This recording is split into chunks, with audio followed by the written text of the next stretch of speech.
পুরনো ৩২ নম্বর সড়ক, যেটি এখন আর নেই। মানে এই সড়কটির নাম এখন নতুন নম্বর দেয়া হয়েছে। কত নম্বর দেয়া হয়েছে আমরা জানি না, কিন্তু এখনো পর্যন্ত সবাই ওটাকে ৩২ নম্বর সড়ক হিসেবে জানে। দ্বিতীয়ত, ওই সড়কে যে বঙ্গবন্ধুর বাসভবন, ওই বাসভবনটিকেও সবাই ৩২ নম্বর হিসেবেই জানে। ওই বাড়ির নম্বর কত আমি জানি না। সড়কের নাম ৩২, যেটি পাল্টানো হয়েছে, কিন্তু তারপরে লোকজন সেটাকে ৩২ নম্বর বলবে। নতুন পুরনো কোনো ব্যাপার নয়, সড়কের নাম ৩২। দ্বিতীয়ত, ওই বাড়িতে মানে ওই সড়কে অনেকগুলো বাড়ি রয়েছে এবং নিঃসন্দেহে প্রত্যেকটা বাড়ি আলাদা আলাদা হোল্ডিং নম্বর আছে। আর বঙ্গবন্ধুর যে বাড়িটি, সেই বাড়িটিরও একটা হোল্ডিং নম্বর আছে, কিন্তু লোকজন সেই হোল্ডিং নম্বর জানে না, জানার চেষ্টাও করে না। ওই বাড়িটিকেই বলা হয় ৩২ নম্বর। এখন পুরো ধানমন্ডি ৩২ নম্বর হিসেবে পরিচিত। তারপরে পুরো ৩২ নম্বরটি বঙ্গবন্ধু ভবন হিসেবে পরিচিত, আর বঙ্গবন্ধু ভবনটি ৩২-এর মধ্যে একাকার হয়ে গেছে। সেই ৩২ নম্বর সড়কে যে বঙ্গবন্ধু ভবনটি, এটি জনগণ, ছাত্র জনতা যারা জুলাই আগস্ট বিপ্লব করেছে, তারা রাগে, ক্রোধে, ক্ষোভে এটাকে মাটির সঙ্গে মিশিয়ে দিয়েছে। ন্যায় অন্যায় বড় বিষয় নয়, বিষয়টা হলো যে তাদের রাগ হয়েছে, ক্রোধ হয়েছে, এবং সেই রাগ এবং ক্রোধের যথেষ্ট কারণ আছে।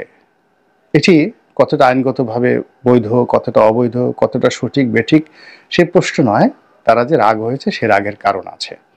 এর কারণ হলো 2009 থেকে একেবারে টানা 2024 পর্যন্ত শেখ হাসিনার যে শাসন চলেছে, তার মধ্যে তিনটি নির্বাচন, 14, 18, 24, খুবই বিতর্কিত, অমানবিক, নিষ্ঠুর নির্বাচন করে গণতন্ত্রকে হত্যা করা হয়েছে।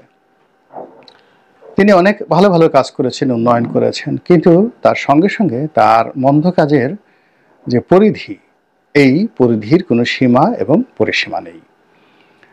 তিনি অনেকের কাছে যাকে বলা হয় আদরণীয়, সম্মানিত, ভালোবাসার পাত্রী, কিন্তু অ্যাট দ্য সেম টাইম বহু সংখ্যক মানুষের কাছে তিনি মূর্তিমান আতঙ্ক, শেখ হাসিনা। তো এই যে তার যে মূর্তিমান আতঙ্ক, এটা শেখ হাসিনা এখনো পর্যন্ত বুঝতে পারেননি।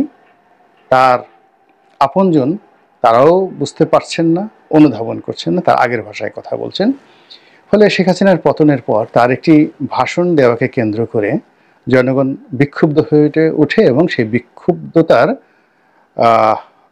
ফলে এই ৩২ নম্বরের বাড়িটি, বঙ্গবন্ধু ভবনটি, বুলডোজার দিয়ে ভেঙে দেওয়া হয় এবং হুমকি দেওয়া হয় যে এই ধরনের ভাষণ বা এই ধরনের উস্কানিমূলক কোনো বক্তব্য যদি আবার দেওয়া হয়, তাহলে টুঙ্গিপাড়াতে যে বঙ্গবন্ধুর মাজার রয়েছে, বঙ্গবন্ধুর গ্রামের বাড়ি রয়েছে, এবং ওখানে শেখ হাসিনার একটা আবাস করা হয়েছে নতুন, একটা উনি রিটায়ার্ড করার পর সেখানে থাকবেন। আমি দেখে আসছি সেই বাড়িটি, চমৎকার একটা সুন্দর বাড়ি, সেই বাড়িও হয়তো ভেঙে ফেলা হবে, এইরকম হুমকি দেওয়া হয়েছে। তো সেই হুমকিতে শেখ হাসিনা দমেননি, তিনি তার কথা বলে যাচ্ছেন। আর ছাত্র জনতাও যে কোনো কারণে হোক আগের মতো আর রাগ হতে পারছেন না, ফলে তারা তাদের যে ক্রোধ ৩২ নম্বরে মিটিয়েছেন, এই ক্রোধ তারা বাড়িয়ে বা এটিকে আরও এক্সটেন্ড করে তারা পদ্মা সেতু পাড়ি দিয়ে টুঙ্গিপাড়া গিয়ে সেই ক্রোধ ঝেড়ে আসবেন। এখনো পর্যন্ত তার কোনো লক্ষণ দেখা যাচ্ছে না। এখন এই ৩২ নম্বর ভাঙার পরে অনেক দিন চলে গেছে, কিন্তু আমরা কোনো অবস্থাতেই আমাদের দৈনন্দিন জীবনে আলাপ আলোচনায় ৩২ নম্বরকে আমরা বাদ দিতে পারছি না। ওখানে এখন কিচ্ছু নেই, কিন্তু সেখানে সেই ধ্বংসস্তূপকে পাহারা দিতে হচ্ছে এবং বহু সংখ্যক লোক সেখানে যাচ্ছে, কেউ দেখতে যাচ্ছে, কেউ এক টুকরা ইট আনতে যাচ্ছে নিজের বাড়িতে বঙ্গবন্ধুর স্মৃতিকে সংরক্ষণ করার জন্য। অনেকে গিয়ে সেখানে কান্নাকাটি করছেন, অনেকে গিয়ে সেখানে ছবি তুলছেন, অনেকে অভিশাপ দিচ্ছেন, এবং অনেকে নিরাপদ দূরত্বে, যাদের একটু সাহস কম, তারা লেকের ওপারে দাঁড়িয়ে কিংবা আরও একটু নিরাপদ দূরত্বে দাঁড়িয়ে ওই দৃশ্য দেখছেন। আর মনের মধ্যে যেভাবে যত বিশ্রী রকম গালাগাল আসে, অভিশাপ আসে, বিষোদ্গার আসে, সেই জিনিসগুলো তারা করে যাচ্ছেন।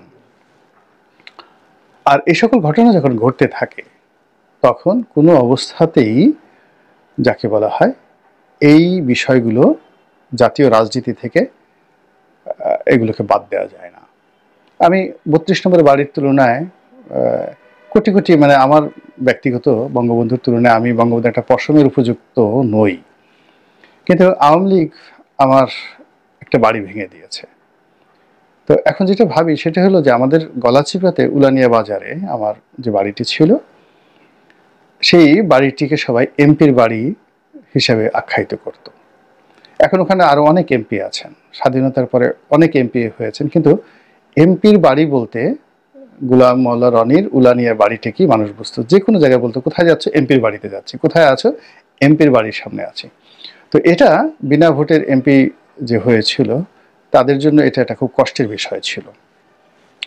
দ্বিতীয়ত আমাকে দমন করার, আমাকে মোরালি দুর্বল করার জন্য শেখ হাসিনার হয়তো চেষ্টা ছিল, তদবির ছিল, এই জন্য আমার বাড়িটাকে ঠিক এইভাবেই বা এর চেয়ে নির্মমভাবে ভেঙে দেওয়া হয়েছে। তো ভাঙার ফলে সেই জায়গাটিকে এখনো লোকজন কিন্তু এমপির বাড়ি বলে। বাড়ি নেই, খালি জায়গা, লোকজন সেখানে আসে, দেখতে আসে এবং দাঁড়িয়ে ছবি তুলে গালাগাল করে যারা এই কাজ করেছে, অভিশাপ দেয়। এবং কেউ যদি জিজ্ঞাসা করে এই কোথায় আছে, বলে আমি এখন এমপির বাড়ির সামনে আছি, কিন্তু ওখানে কিন্তু বাড়ি নেই। তা আমার মতে একটা ক্ষুদ্র মানুষের ক্ষেত্রে যদি এই ঘটনা ঘটে, ক্ষুদ্র একটা এলাকাতে ৩২ নম্বরের ক্ষেত্রে এটা কত লক্ষ কোটি গুণ বেশি পরিমাণে ঘটতে পারে একবার বোঝার চেষ্টা করুন। তো আমি নির্বাচন এলাকায় যাই না, অনেকদিন যাই না, সেই 18 সালে নির্বাচন করে আসছি, এরপরে আর যাইনি। কিন্তু কোনো অবস্থাতেই ওখানে যারা মাঠে যাচ্ছেন, প্রতি সপ্তাহে যাচ্ছেন, এমপি হতে চাচ্ছেন, আমি কিন্তু এমপি হতে চাইও না, আগামীতে ইলেকশন করব কিনা 1%-এর সম্ভাবনা নাই, নমিনেশন চাইবো কিনা তারও কোনো সম্ভাবনা নাই, আমি আমার মতো আছি। কিন্তু ওই যে এমপির বাড়ি বা সাধারণ মানুষ আলাপ আলোচনা আসলে শুধুমাত্র যে আমার কথা বলে, আর এখানে যারা মাঠে এখন যারা আছে তাদেরকে ভীষণ রকমভাবে বিক্ষুব্ধ। এবং তারা যদি পারতো এখন ওই পুরো মানে যে আমার যে এলাকাটি, এই এলাকাটাকে যদি সমুদ্রের সঙ্গে মিশিয়ে দিতে পারতো, ফেনার সঙ্গে মিশিয়ে দিতে পারতো, তাদের রাগ খুব মিটে যেত। এর কারণ হলো এমপির বাড়ি বন্ধ করা যায়নি। একইভাবে ৩২ নম্বর ভেঙে ফেলা হয়েছে, কিন্তু ৩২ নম্বরটি মানুষের হৃদয় থেকে মুছে ফেলা যায়নি। ৩২ নম্বরের বাড়িটি গুঁড়িয়ে দেওয়া হয়েছে, কিন্তু ওই বাড়ির যে স্মৃতি, ওই বাড়ির যে অবয়ব, ওটি মানুষের মন থেকে মুছে দেয়া যায়নি। ওই বাড়ির যে স্ট্রাকচার যারা একবার দেখেছে, প্রত্যেকটা মানুষের হৃদয়ে পোর্ট্রেট হিসাবে ওটা পার্মানেন্ট হয়ে গেছে। যে কোনো পবিত্র ভূমির মতো, যে কোনো যাকে বলা হয় প্রকৃতির অপার লীলা, আপনি যেমন টিয়া পাখি, দোয়েল, শ্যামা, তারপরে শেষে আকাশ বাতাস, চন্দ্র সূর্য তারকা ইত্যাদিকে আপনি যেভাবে মনের মধ্যে ধারণ করেন, চাঁদ বলার সাথে সাথে 1 মিনিটের মধ্যে আপনার হৃদয়ে চাঁদের একটা ছবি চলে আসে। তদ্রূপ ৩২ নম্বর বলার সঙ্গে সঙ্গেই বঙ্গবন্ধুর যে বাড়িটি, ওই দোতলা বাড়িটি, সেই স্মৃতি চলে আসে। 1। 2 নম্বর হলো যে ওই বারান্দায় দাঁড়িয়ে, বঙ্গবন্ধু ভবনের বারান্দায় দাঁড়িয়ে, দোতলায় দাঁড়িয়ে যারা বঙ্গবন্ধুকে দেখেছেন তাদের শুধু বাড়ির স্মৃতি নয়, ওই বঙ্গবন্ধুর স্মৃতি চলে আসে, যেটা আগে এই বাড়ি ভাঙার আগে আসতো না, এখন বারবার আসছে। যারা ওই বাড়ির নিচতলাতে সামনের লনে শেখ হাসিনাকে বসতে দেখেছেন, তার সঙ্গে কথা বলেছেন, তারা শেখ হাসিনাকে স্মরণ করছেন। ওই বাড়ির দোতলায় যারা ডাইনিং টেবিলে গিয়েছেন, বেগম মুজিবের সঙ্গে যারা কথা বলেছেন, খাবার টেবিলে খাবার খেয়েছেন, তারা ওই দৃশ্য মনে করছেন, কাঁদছেন। আবার এই সকল দৃশ্য যারা বইতে লিখে গেছেন, শত শত নয়, হাজার হাজার বইতে ওই বঙ্গবন্ধু ভবনের যে কাহিনী, ওখানে কিভাবে খেয়েছে, ওখানে কিভাবে শুয়েছে, ওখানে বঙ্গবন্ধুর বেডরুমের দৃশ্য, ওই বাড়ির কোনো প্রাইভেসি নেই, শুধুমাত্র বাথরুমের ছবিগুলো ছাড়া ওই বাড়ির রান্নাঘর থেকে শুরু করে প্রতিটি রুমের দৃশ্য। তিনি লুঙ্গি পরে শেখ রাসেলকে বুকে জড়িয়ে ধরে আছেন, শেখ রেহানা, শেখ হাসিনা পাশে বসে আছে, দাঁড়িয়ে আছে, শেখ কামাল আছে, জামাল আছে। ওই ছবিগুলো মানুষ এখন এই 32 নম্বর ভাঙার পরে তাদের মানসপটে স্থান দিয়েছে এবং স্থান দিয়ে তারা এগুলোকে পোর্ট্রেট বানিয়ে নিয়েছে।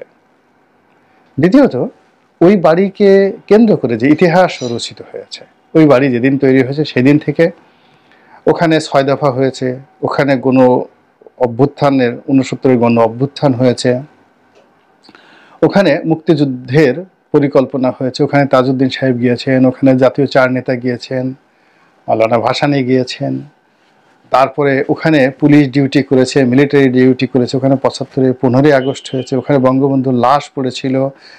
এই সকল ছবিগুলো, দৃশ্যগুলো মানে 32 নম্বরের 100টি নয়, লক্ষটি নয়, কোটি কোটি রেপ্লিকা।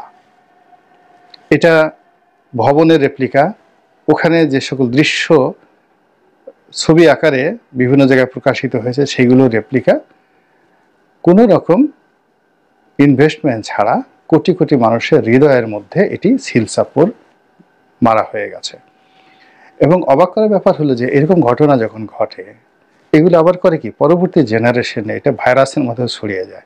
যেমন ধরুন আপনার হৃদয়ে সেই 32 নম্বরের একটা স্মৃতি পোর্ট্রেট আকারে আছে, আপনি কোনোদিন ওখানে গিয়ে কোনোদিন হয়তো হেমায়েতুল্লাহ আলমগীরের সঙ্গে কথা বলেছেন, ছাত্রলীগের কোনো নেতার সঙ্গে কথা বলেছেন, বা ওখানে গিয়ে শেখ হাসিনার সঙ্গে কথা বলেছেন, বঙ্গবন্ধুর সঙ্গে কথা বলেছেন, শেখ কামালের সঙ্গে আড্ডা দিয়েছেন। এখন এটা আপনার হৃদয়ের মধ্যে আছে, আপনি ধারণ করেন। তো এরপরে আপনার সন্তান সন্ততি হলো, হওয়ার পর আপনি হয়তো কোনো কারণে সন্তান সন্ততিকে সেই কথা বলেনও নি, কিন্তু এরকম কোনো একটা দৃশ্য যদি আপনার সন্তানেরা দেখে, আপনি মারা গেছেন, মারা যাওয়ার পর কোথাও এরকম একটা ছবি দেখে, ওই ভবনের একটা ছবি দেখে বা ওই 32 নম্বর নামটি শুনে সঙ্গে সঙ্গে জেনেটিক্যালি ওই আপনার ভিতরে যে পোর্ট্রেটটা ছিল ওটা তার ভিতরে ট্রান্সফার হয়ে যায়, অটো ট্রান্সফার হয়ে যায়। এবং এটা আপনি এখন চিন্তা করেন আইক্লাউডে আপনি যেভাবে বা গুগলে আপনার যে তথ্যগুলো আপনি সংরক্ষণ করে রাখেন, ফলে একটা ডিভাইস আপনার চলে যায়, আপনি শুধু পাসওয়ার্ড দেওয়ার সঙ্গে সঙ্গেই অন্য নতুন ডিভাইসে আপনার সকল তথ্যগুলো চলে আসে। তো তদ্রূপ মানুষের হৃদয়ের মধ্যে যে বেদনা থাকে, প্রেম থাকে, ভালোবাসা থাকে, ক্রোধ থাকে, যা কিছু থাকে, এটা পরবর্তী জেনারেশনে এরকম একটা দুটো পাসওয়ার্ডের মাধ্যমে সেটা অটো ট্রান্সমিট হয়ে যায়। এবং এই কারণে আমরা এখনও হযরত মুসাকে ভালোবাসি, হযরত ঈসাকে ভালোবাসি, ইমাম মাহাদির কথা কল্পনা করি, আল্লাহ রাসূলকে ভালোবাসি, মক্কাকে ভালোবাসি, মদিনাকে ভালোবাসি, মদিনার খেজুর গাছের কথা শুনে চোখের পানি ফেলি। এগুলো সবই এই জেনেটিক কারবার। এখন এই 32 নম্বর নিয়ে এই বাড়িটা ভেঙে দেওয়ার পরে এরকম একটা জেনেটিক বিপ্লব কিন্তু এই জেনজিরা, আমরা যারা মানে এই যুগে বিপ্লবীদেরকে জেনারেশন জি বলে, জেনজি। তো জেনজিরা এরকম একটা বিপ্লব নিজেদের জ্ঞাত সারে হোক অজ্ঞাত সারে হোক এরকম একটা জেনেটিক ইঞ্জিনিয়ারিং রেভলিউশন ঘটিয়ে দিয়েছে 32 নম্বরকে কেন্দ্র করে, যার পুরো বেনিফিট 100% বেনিফিট শেখ হাসিনা আওয়ামী লীগের ঝুলিতে জড়ো হয়েছে। এবং এটি এফডিআর আকারে, ব্যাংকে যেভাবে এফডিআর বাড়তে থাকে অ্যাজ এ এফডিআর আকারে এই জিনিসগুলো সেখানে সঞ্চয় হচ্ছে, সুদে আসলে এগুলো বাড়ছে এবং সময় মতো এগুলো তারা আবার এনক্যাশমেন্ট করতে পারবে। আশা করি আপনারা যারা দর্শক শ্রোতা রয়েছেন আপনারা বিষয়ের গুরুত্বটা বুঝতে পেরেছেন। আল্লাহ আমাদের সবাইকে হেদায়েত দান করুন এবং হেফাজত করুন। আসসালামু আলাইকুম ওয়া রাহমাতুল্লাহি ওয়া বারাকাতুহু।